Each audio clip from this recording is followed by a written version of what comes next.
জনগণ যে সিদ্ধান্ত দিবে আমরা মাথা পেতে সেই সিদ্ধান্ত নিব। কি আমরা আগামী 2 মাস পরে একটি নির্বাচন প্রত্যাশা করছি।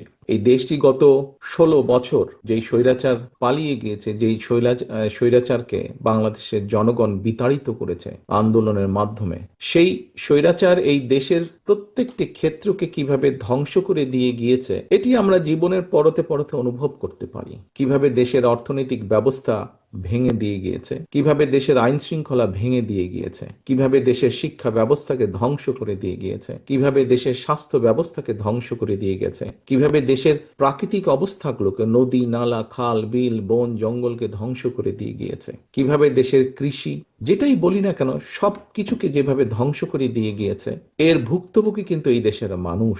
এখন একটি রাজনৈতিক দল হিসাবে এবং এই মুহূর্ত পর্যন্ত আত্মবিশ্বাসের সঙ্গে আমরা বলতে পারি বাংলাদেশের জনপ্রিয় রাজনৈতিক দল হিসাবে বিএনপির দায়িত্ব হচ্ছে দেশকে সঠিকভাবে পরিচালনা করা।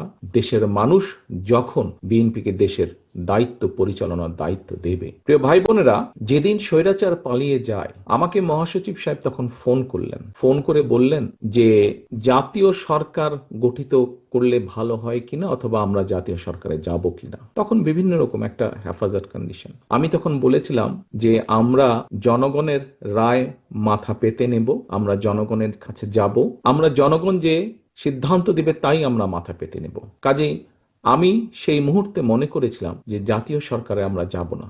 আমাদের লক্ষ্য, আমাদের উদ্দেশ্য সবকিছু নিয়ে আমরা জনগণের সামনে দাঁড়াবো। আমরা স্লোগানে বলি যে জনগণই আমাদের সকল ক্ষমতার, রাজনৈতিক ক্ষমতার উৎস। কাজে জনগণই যদি আমাদের রাজনৈতিক ক্ষমতার উৎস হয়ে থাকে, তাহলে কেন আমরা জনগণের সামনে গিয়ে দাঁড়াবো না? আমাদের লক্ষ্য বলবো দেশকে নিয়ে, জনগণকে নিয়ে, আমাদের উদ্দেশ্য বলবো দেশকে নিয়ে, জনগণকে নিয়ে, এবং জনগণ যে সিদ্ধান্ত দিবে আমরা মাথা পেতে সে সিদ্ধান্ত নিব।